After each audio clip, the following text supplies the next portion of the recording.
ప్రజల పక్షం టాక్ షోకి స్వాగతం.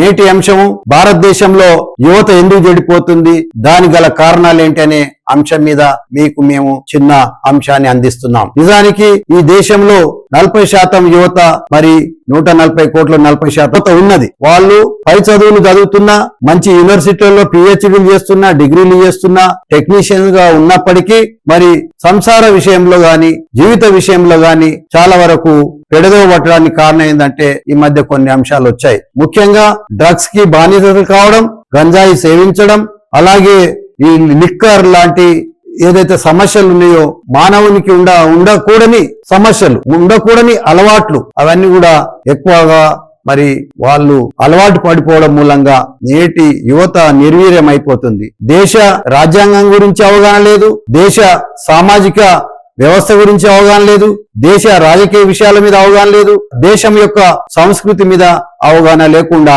కేవలము వారు రోజు ఏ విధంగా ఎంజాయ్ చేయాలి, ఏ విధంగా రోజును గడపాలి, టైం పాస్ చేయాలనే విధంగా యువత తన విలువైన సమయాన్ని వృధా చేసుకుంటున్నారు. ముఖ్యంగా తల్లిదండ్రుల విషయాలను పట్టించుకోకపోవడం, తల్లిదండ్రులు చెప్పిన మార్గంలో ప్రయాణించకపోవడం, కనీసం ఆధ్యాత్మిక భక్తిభావం కూడా లేకపోవడం, ఈ విషయాల మీద చాలా ఈ దేశం ఆందోళన చెందాల్సిన అవసరం ఉంది. ఆధ్యాత్మిక అంశంలో గుడికి వెళ్తే కొన్ని మంచి ప్రవచనాలుంటాయి, శాంతి ఉంటది, మనసు ప్రశాంతంగా ఉంటది. చర్చికి వెళ్ళిన పాస్టర్ గారు చెప్పే బైబిల్లోని అంశాలు, మానవుడు ఏ విధంగా జీవించాలి, ఏ విధంగా పొరుగు వారితోటి ప్రేమగా ఉండాలి, ఏ విధంగా మంచి అలవాట్లు నేర్చుకోవాలనేది అక్కడ వివిధ చర్చిల్లో బోధించబడతాయి. అలాగే మసీదుకి వెళ్ళినా కూడా అక్కడ మంచి ప్రవచనాలు ఉంటాయి. మరి ఏ విధంగా భాయిచారా ఉండాలి, పడోసియోకు ఏ విధంగా రక్షించాలి, భాయిచారా ఉంటది, జకాత్ కరో అనేది మసీద్ లో కూడా చెప్తారు. ఇవన్నీ అంశాలు కూడా ఈ రోజు యువత పెడజేవిన పెట్టి కేవలం సినిమాలు చూడడం, వేరే వేరే అంశాల మీద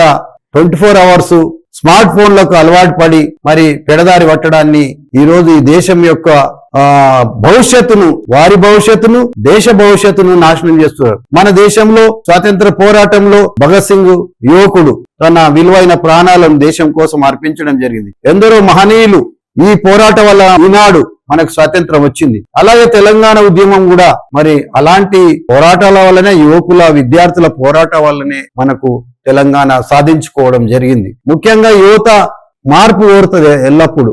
ఏదైతే అడ్వాన్స్డ్ టెక్నాలజీ ఉందో, సైన్స్ ఉందో, దాన్ని తీసుకొని తన జీవితాన్ని, తన దేశాన్ని, తన ప్రాంతాన్ని, తన కుటుంబాన్ని వాళ్ళు మెరుగుపరచుకోవడానికి అవకాశం ఉంది. యువత మంచి మోటివేషన్ క్లాసెస్ కు ఈ రోజు అవసరం ఉంది. తమ విలువైన ప్రాణాలను మరి చెడు అలవాట్లకు లోనై కోల్పోతున్నారు. డ్రగ్స్, లిక్కరు, గాంజాయే కాదు, రోడ్లపై విన్యాసాలు చేస్తున్నారు, బైకులపై.